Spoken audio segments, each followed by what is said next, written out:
Hey guys, how we doing? And welcome back to Ricoh Wednesday. Well, today, as you can see, it's a little different. But what we're going to do today is viewer comments. If you've left a comment lately, and this would be not just the Ricoh GR III, but also the Pentax K-70, the Canon EOS RP.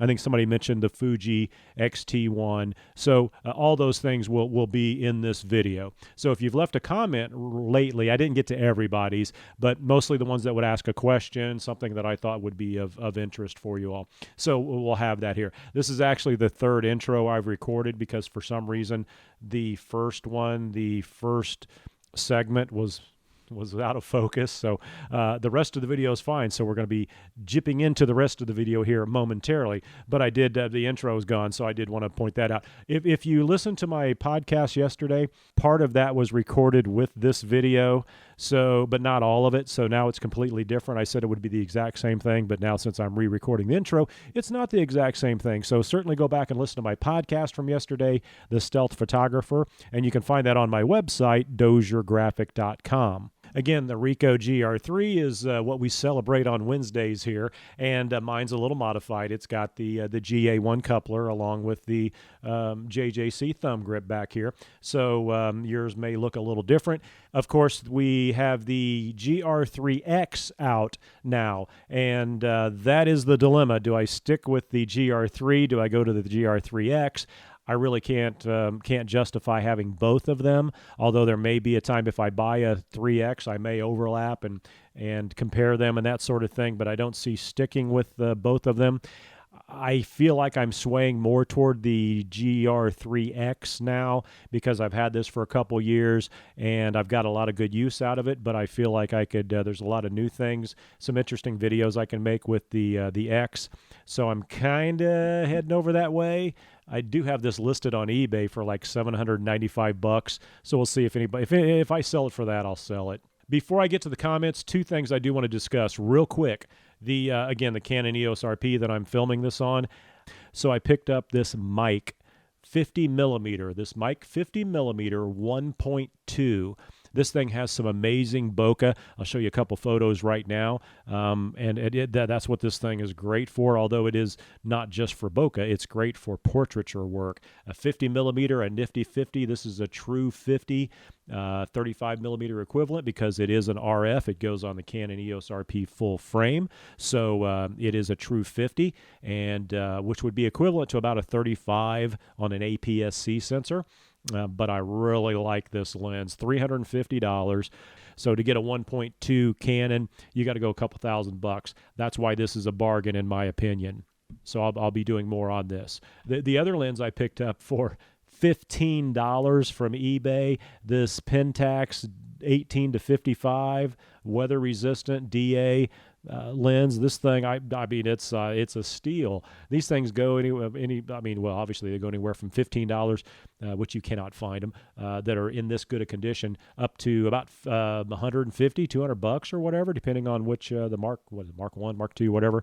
But this thing was just in perfect condition. I couldn't believe it. $15. So I got a steal on this 18 to 55, and to go along with the 18 to 135 here for the Pentax K-70. And I just had a video, the waterfall video on that. Check that out if you will. And I enjoyed doing that. Anytime I get into water and stuff like that, the Pentax K-70 is coming along. And again, when it's street, it's usually going to be the Ricoh GR III, although I will have a street video coming out with the Canon EOS RP and with this 50 millimeter and with the Pentax K-70. I'll have a street video coming out with that too. A lot more videos coming out. So, and I'll even use this 18 to 55. I definitely got to get out and have some fun with that. So that's so now that I've had to redo this intro here, probably a lot more things I wanted to discuss, but next week should be back out on the street, should have some more street photography video for you. So meanwhile, I'm going to turn it back over here and we're going to discuss some of the comments that I've gotten from videos here in the last few weeks. Okay, now here's a very informative comment from our good buddy Dwayne McClunn. I'm not sure if that's how you pronounce that, Dwayne, but you know who I'm talking about, Dwayne. Dwayne says, "Hi, Jason. I really enjoyed your video. One question came to mind. When you change the battery," this was during video 50, You said you had taken 338 pictures. How much time are you spending going through them at home? How many pictures do you keep? On a lot of your videos, you ask someone if you can take their picture, and you tell them you will send it to them and give them your business card. If they do not send you an email asking for the photo, how do you remember what picture that is if you have handed out several cards to different people? Best wishes, Dwayne. Okay, so let's unpack that for a second. Basically, what Dwayne is getting at is the battery and the picture. Okay, so 338 photos. When I go out and do a photo walk with the Ricoh GR III and the Ricoh GR III battery, the manufacturer's battery, I can get about 300 to 350 photos in one photo walk. How am I doing that? It's not a matter of how many photos, it's a matter of how much time you have the camera on and are taking photos. I take those 300 and some shots within 40 minutes, usually 45 minutes. So regardless of how much I'm using the camera, the battery is good for about 45 minutes or so. Now, if you were to go out throughout the day and take a shot, 5 minutes later, take a shot, 10 minutes later, turn it back on, take a shot, turn it off, take a shot, turn it off, take a shot, shake a shot, walk around, you're at an amusement park or whatever, you won't get 338 shots. It's not the count of photos, it's the amount of time and what you're using the camera for. If you have everything on, which I do, because you don't buy a loaded car and then drive down the road with no air, not using the air conditioner, heater, windshield wiper, lights and everything, because you want to save a penny on gas or whatever. I don't know if that makes a difference, but so if I got it in the camera and it's going to help me make a better photo and make my job easier and more enjoyable, I'll use it. And I take spare batteries with me. That's why Dwayne's pointing that out, because in the video I do change the battery in the camera. So that's the first thing he's pointing out there. So yeah, it's not a matter of the number, it's a matter of how long. Like, you could sit there and probably get 500 shots if you just went click, click, click, click, or maybe you held down the photo burst or something like that. I mean, but that's what I get out of it. That's what he. So then I split those up, usually about 3 different videos, about 100 shots per video, and out of the 100 shots, out of 300, out of the 100, I might get about 40 or 50 that are worth putting in the video, and out of that, probably only 10 that are really good. But I still want to show you guys what I get throughout the day. So that's kind of how that breaks down. That's what Dwayne's referring to there. Regarding the asking people for the photo, giving them my business card, I cut a lot of that out on the videos, because my typical approach is, once I get them, yes, okay, here's my card. If you want a copy of this photo, then send me an email or text me, because my number's on the card as well. And then I'll say something like, what's your name? Dwayne. Okay, just text me Dwayne, and I'll know who you are. The reason I know who you are is because I've got a GoPro on that's recording it, and I'm recording the whole situation. And if I'm like, who was Dwayne, I can look. But I only talk to maybe a handful of people each outing anyway, 5 or 6 max. So I'll know this group of girls, that guy, this person or whatever. I kind of have that in my head. I won't remember their names, but when they text me, Tasha, oh yeah, okay, obviously I remember Tasha saying Tasha, so it'll click. But I do that, and maybe only half the people will reply. I would think more people would want a copy. I don't think they understand what I'm doing, and they probably just think, well, this little bitty cheap camera, because you don't you don't look like a professional photographer with this thing, and they're probably thinking whatever, so they don't ask for them. And then the people that you think probably didn't care, like they were just like, whatever, yeah, take my picture. Yeah, okay, I got your card, whatever. They're the ones that always respond to you, so it's kind of wild. But it's easily only about 50%. Not everybody will reply, but I know who they are. I mean, when you're doing it in the moment, you remember faces, and you don't remember names. I don't remember names, but when they repeat it, then I remember, oh yeah, that was Joe, whatever. So that Joe with a motorcycle, something like that. But it's fun to correspond with or just talk to people, and that's why I give them the card. I did get one photo shoot out of it, so I did make money on that, which if you look at it that way, without being out there doing the street photography, I wouldn't have had that job, and it was about a $400 job. So I guess I do make money off this, but not off the videos themselves. So hopefully that answers Dwayne's question, which I did, of course, I wrote that. But for those of you that do watch, maybe you wonder about that. I do cut out most of that, because I like to talk to people and everything, but you can't get too tied up and sitting there all day talking to people. So, then it's like, okay, thanks, see ya, and just walk away and go about your business. We have Jess McKenzie, who said, what a great helpful video regarding my Ricoh GR III photography setup and full menu settings guide. That's the yellow one. But Jess says, you should be a paid ambassador from Ricoh, because this video is the best I've seen. thank you so much for doing this. Well, as I said earlier, Jess, thank you so much for that comment, but I don't think Ricoh is looking at, as I've said before, Joe Dirt from the Midwest as an ambassador. They've got some young guys, some guys that really know what they're doing. You obviously know who I'm talking about, Samuel. I always say Samuel because it's like Samuel Jackson. It's like Samuel Alito or whatever his name is. Samuel Streetlife is the way I kind of started watching him. And Kai W. I think it's Kai W. K-A-I-W. And those two guys, I know they got the advanced copies of the Ricoh GR3X, and they did their reviews and things like that. Those guys, I learned a lot off them, and you can learn a lot off them as well. But Ricoh's not gonna come down here and get somebody like me and send me around to try to sell their cameras, even though I've sold a lot of their cameras. That's just, and I understand that doesn't bother me. I didn't do it for that reason. And yeah, it'd be great to be recognized, but I don't consider myself a fantastic photographer, a great, any sort of great professional photographer. I do real estate photography, and I make money at that. I do shopping center photography, for contractors and things, and I make money at that, and that's I don't know how you make money as an ambassador or what have you. I guess maybe the perks and all that stuff, but I don't see them flying me off to London to do a seminar anytime soon. So, and that's okay. Like I said, I'm not dogging Ricoh. I'm just answering the question and making light of it. So there we go. Okay, one of our regular viewers, Tone says, very sharp photos and the colors pop again. Talking about my latest video. That would be the Point of View 50 street photography video. I'm curious what you think of the new firmware and whether other settings are needed. Okay, I have updated the firmware, and believe it or not, I've not been out to use the camera since I updated it. Had a lot, all this other stuff going on and everything, and that will be probably the next video. I'm going to go out and use the eye detect.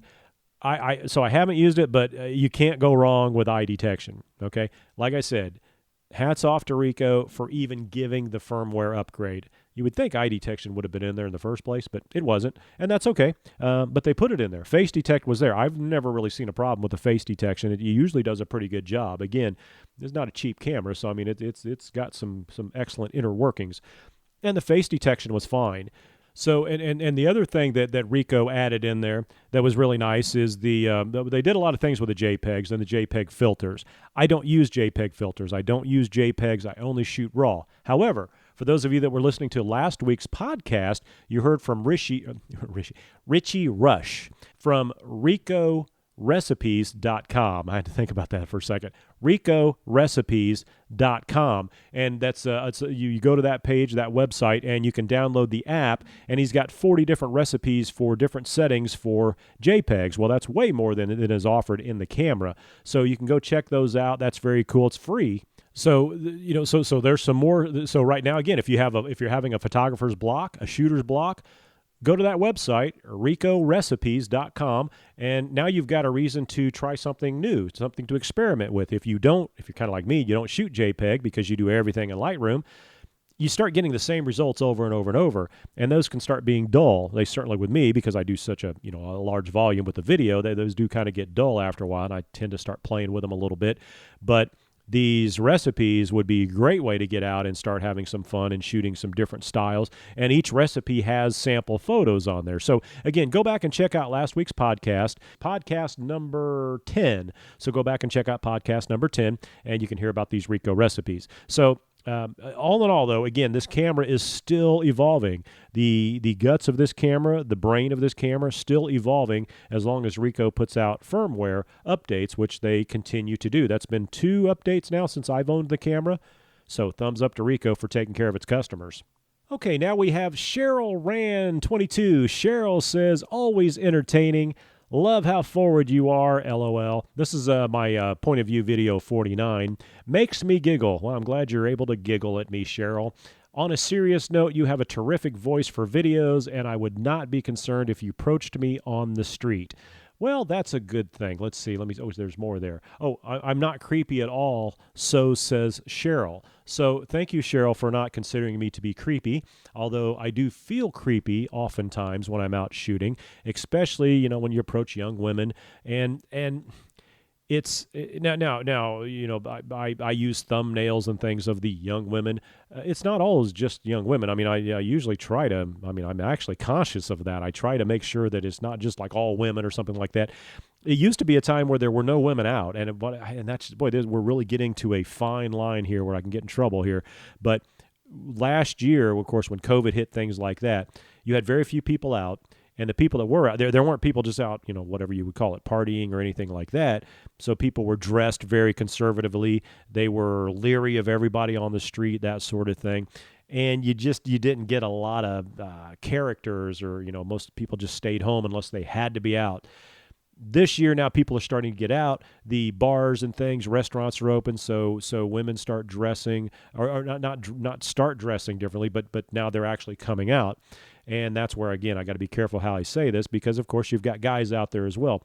So for the most part, if I ask a woman for a photo or a group of girls for a photo, I'm probably going to turn around and ask a guy for a photo. That's not really conscious. It's just because they're there, and I look more for character than I do anything. Of course, a beautiful woman is always going to make for at least you have a good start on a good photograph, right? A good-looking guy, you've got a good start, but, you also got some old guy with a lot of wrinkles. Well, that's a great start as well. But if you took a shot of an older lady with a bunch of wrinkles, is that wrong? Is that not wrong? It gets just really clouded and convoluted and all that. So, but again, it's great to see people out, and what she's referring to, what Cheryl's referring to, is I've made a couple comments, like maybe in the videos, that, I do feel like it's creepy to ask, these girls, what are you going to do with this video, or with this, especially a video? I mean, it's just, and sometimes you can tell it's even hard for me to spit it out, and I've been doing this for 2 years now. You'd think I'd be able to have a line. And every time, excuse me, can I get a photo of you? No. Okay, thanks. Gee, that was, so you see that and I leave it in there because, again, what it should teach you and tell you is, hopefully when people watch that, they think, oh, wow, he did terrible on that. Let's see, what would I say I would say, hey, I'm working on can you help me out? I'm working on a photography portfolio. And see, all that it's convoluted. You got to come up with something quick and witty. And I can't tell you, because it's got to come from you, come within you.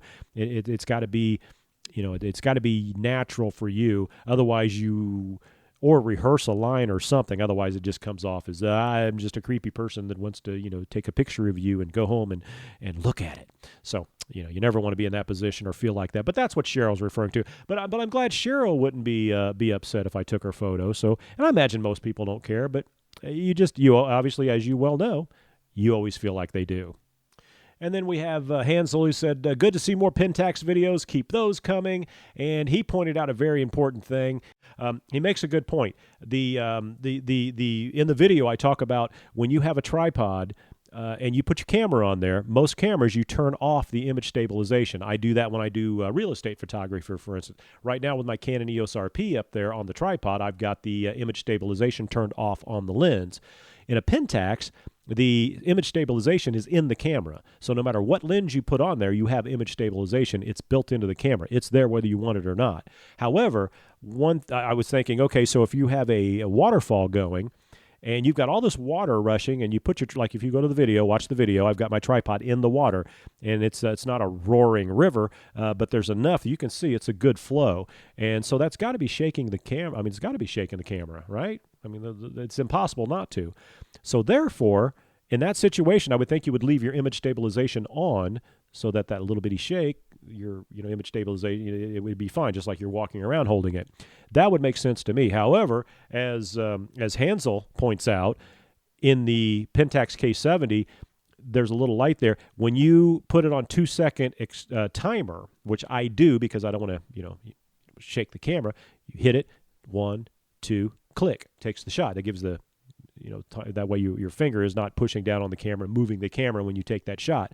But with the Pentax, apparently, I haven't checked. I mean, I tried to check this, and I'm gonna take his word for it that when you use the 2-second timer, it disables the image stabilization on the Pentax K-70. That's interesting. I've not heard of a camera doing that, but also I've never used a camera with image stabilization built in.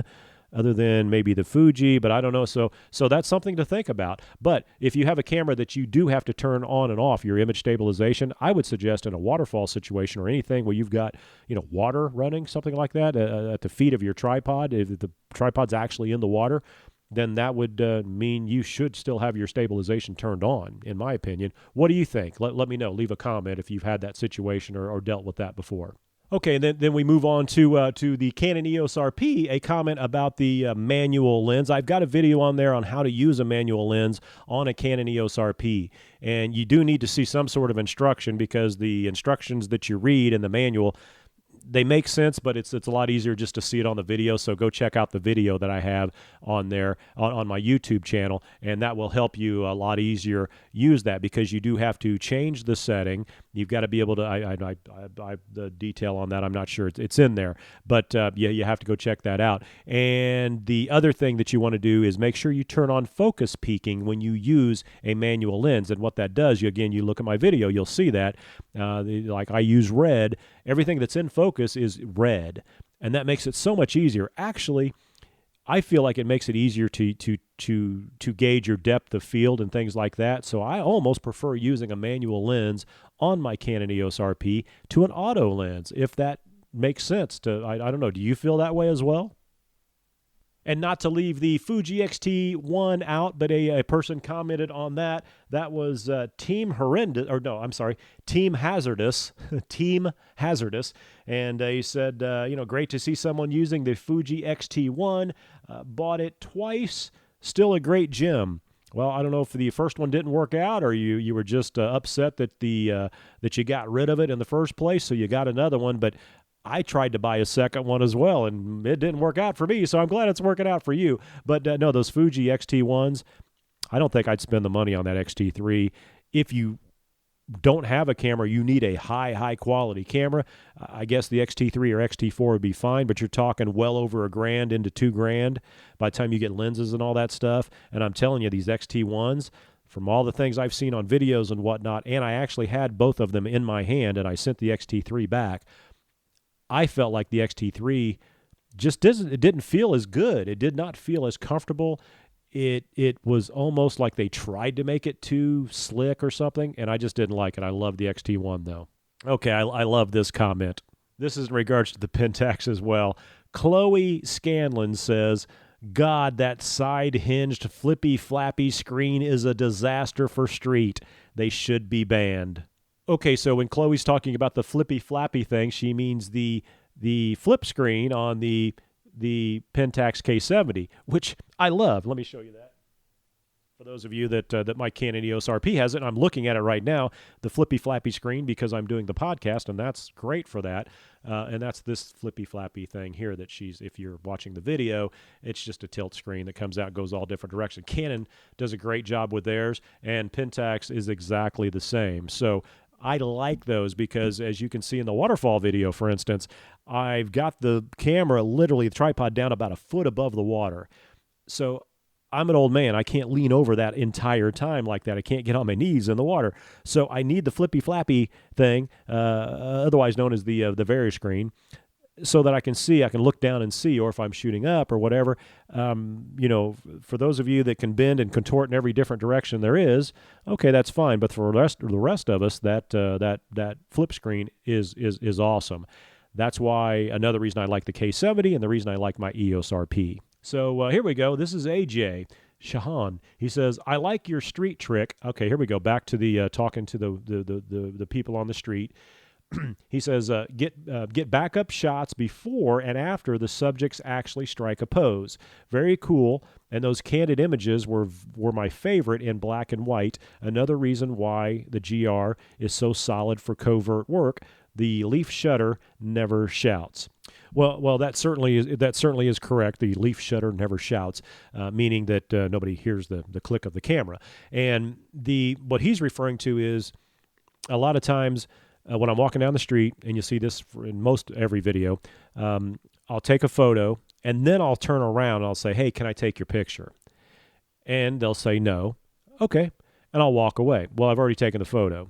So I just act like that little bit didn't happen, and I'm just taking a photo like I take anybody else's photo as I walk down the street. if they, and when they say no, I don't, they're not saying no, don't take that first photo. They're saying no, don't take another photo. That's the way I look at it. Again, you can consider that wrong, unethical, immoral, whatever, criminal, but that's just the way I do it. And oftentimes, as I'm turning around and I say, can I take your photo? Of course, I'm going to take another shot because they're immediately going to look down at the camera like, okay, take a photo. Whether they're going to say yes or no, they're going to look at the camera and make their decision. I think some people have made that decision based on the camera being so small, and they've said no because it's a toy. It looks like a toy. Versus folks who might look at it and think, oh, it's a toy, so what harm can there be? But and then there's people that just don't care, whatever. But they always look down at the camera. So if you're sitting there and you're holding the camera and you're like, hey, can I take your picture? Now you don't do that. You just but you don't even hold up. You're just sitting there like, hey, can I take a picture? Boom, I just took a picture. Okay, no, oh, okay, I appreciate that. Thanks. If they're a jerk, then I'll often put their picture on the video. If they're pretty cool about it and everything, and it's just like, whatever, I mean, then I won't. But I mean, because it's not, none of them are ever that outstandingly great that if you saw it, oh my God, that just makes the video. If you didn't see it, it should have been that video, should have been that picture. Doesn't make a difference. But you always get the shot, and that way you've got it. And then if they say yes, well, okay, now we're take some more shots. So it's just something I do because and it's not really even, I don't walk down the street thinking, take their picture, then ask them. I just do it. I take the picture, and then I assess the situation. Sometimes with girls, young girls, I'll just walk on by and be like, no, I can't do it. I feel too weird. They looked at me weird. You could tell they were creeped out in the first place, stuff like that. And you'll get that from young girls. I found out when they get into their mid-20s, older 20s, they tend to enjoy having their picture taken. They tend to enjoy the attention and that you do want to take a picture. They're not as scared or as fearful. So I have noticed that. So the older they are, the more apt they are to say okay. The more they're in a group, they're apt to say okay. Asking a single girl walking down the street to take her picture is kind of strange, and I'm always surprised when they say okay. And I've got some great shots that way, but it's just the way it is. So hopefully there was no sexist comments there. Hopefully there was no politically incorrect comments there. I'm just trying to tell you the way it is, and that's the way I am and the way I do things. Correct me if I'm wrong. Certainly feel free to leave a comment. Okay, so I thought I would go through a lot more comments, but it obviously this is I need to go ahead and bring this to a close because this is dragging on quite a bit, and there's so many more comments and so many more people, Marcel and then there's some folks that I can't pronounce your names. I'm sorry, but you've been regular followers, and it's awesome, and I really appreciate that. And so I'll pick these up next week. And again, so you kind of see. I mean, I don't know if this will work out. I don't even know if I'll post this video. I don't know. If I do, and you're watching this or you're listening to this, obviously you can see now how I'm going to try to incorporate these comments into instructional situation. So please feel free to leave a comment or a question, and even if I answer the question, which I always answer the questions in the description or where you ask the question, then I can come back here and talk about it as well, and hopefully you'll get something out of this. If you are a person who did not leave a comment, but you got something out of this video or this podcast, please let me know, and let me know if you think this is informative and decent. I'm not going to do this every week, of course, but I just had so much going on and was not able to get out and get a good street video for the Ricoh, so I thought, let's just go ahead and hold off, and I'll be back next week with a good street photography video with the Ricoh GR III or some sort of reasonable facsimile. If it's not a street video, it'll be something that me out shooting using the camera. That's why I bought the camera. That's why I want to use it, and I'm still debating on whether to get that X or not. So keep tuned in for that. And if I do, you guys will be certainly the first to know about it. So again, whether you're listening on the podcast, whether you're watching via the video, I do appreciate it, guys. It means so much to me. I am not a professional here. I'm not a professional videographer, as you can tell. I mean, it's so the fact that you people keep coming back and watching these videos really amazes me and surprises me, but it means a lot to me, and I really do appreciate it. And the comments, I look forward to those comments. So keep them coming. And for you guys that do keep commenting regularly, if you start thinking, He's probably tired of seeing my comment. No, I'm not. It tells me you're still there, and I appreciate that. And some folks for a couple years now have been leaving comments, on every third video, something like that. And I appreciate that. It does. I like to keep that community going. So again, I won't keep going on that, guys. I know there's some other stuff I wanted to get to that I didn't get to, and I'm racking my brain to think of what that is. Again, the Meike 50 millimeter 1.2 lens. I think that video will be out. I'll be doing an overview of that video here on Friday, I'm pretty sure. And then we'll have another Pentax I always want to say K-1000. It's up there on the shelf behind me. Don't know if you can see it. The Pentax K-1000 film camera. I had it since high school. Thing's awesome. But anyway, no, the Pentax K-70 is what I'm trying to say. So what I'm working with, Pentax K-70, Fuji X-T1, Canon EOS RP, the Ricoh GR III. Of course, when I'm out, it's the GoPro 7 Black. There's GoPro 7 White, Silver, and Black, I think.